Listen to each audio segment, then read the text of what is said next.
கர்த்தருடைய பரிசுத்த நாமத்திற்கு மகிமை உண்டாவதாக. இன்னொரு நாளை கூட தேவன் கூட்டி கொடுத்த கிருபைக்காக கொடான குடி நன்றி.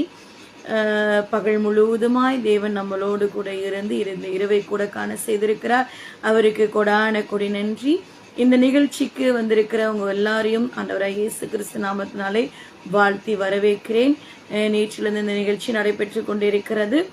முதலாவது வெளிப்படுத்தின விசேஷத்திலிருந்து நம்ம கேள்வி கேட்டுக்கொண்டிருக்கிறோம். புதிய ஏற்பாட்டில் வெளிப்படுத்தின விசேஷம் முதல் அதிகாரத்திலிருந்து கேள்விகள் கேட்கப்படுகிறது. தினமும் இரவு 9:30 மணிலேருந்து 10 மணி வரைக்கும் இருக்கும். தவறாம இந்த நிகழ்ச்சியை நீங்கள் கலந்துக்கோங்க. என் கேள்விக்கு என்ன பதில், ஜீவகிருபை ஊழியங்கள் விலகும் என் கேள்விக்கு என்ன பதில். இப்பொழுது நம்ம சிறிய ஒரு ஜெபம் செய்து இந்த நிகழ்ச்சிக்கு நேராக நாம் கடந்து செல்லலாம்.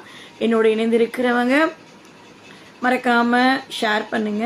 ஏன் அப்படின்னா நிறைய பேர் நம்மளுடைய ஃபேமிலி மெம்பர்ஸ் இந்த நிகழ்ச்சி பார்க்கணுன்னு நிறைய பேர் இருந்தாங்க. ஸோ அவங்களுக்கு எல்லாத்துக்கும் நீங்கள் சொல்லுங்கள். ஷேர் பண்ணுற மூலமாக அநேகர்களுக்கு இது தெரிய வரும்.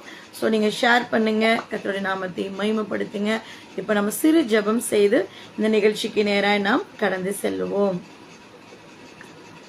மகா கிருபையும் இரக்கம் நிறைந்த அன்பின் பரமபிதாவை நன்றியோடுமை துதிக்கிறேன், சோஸ்திரிக்கிறேன். அப்பா, இந்த இரவு வேளையில கூட தகப்பனே உடைய அப்பா சம்பவத்திற்கு வர செய்த கிருபைக்காக நன்றி.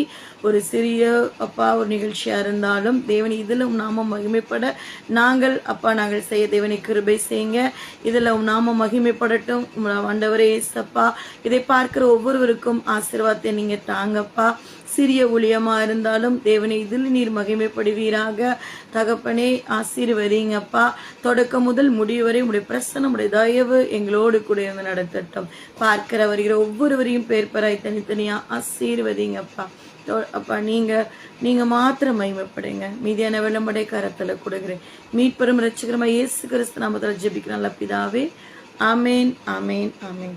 நம்ம நிகழ்ச்சிக்கு நேராக நாம் கடந்து செல்லலாம்.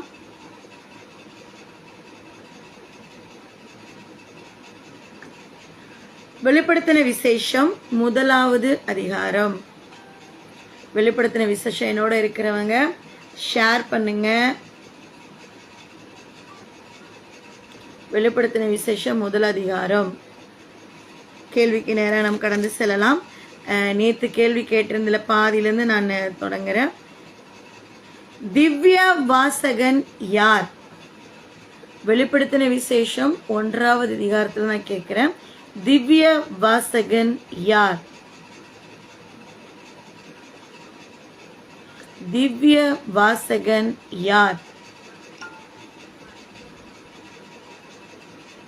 எளிதான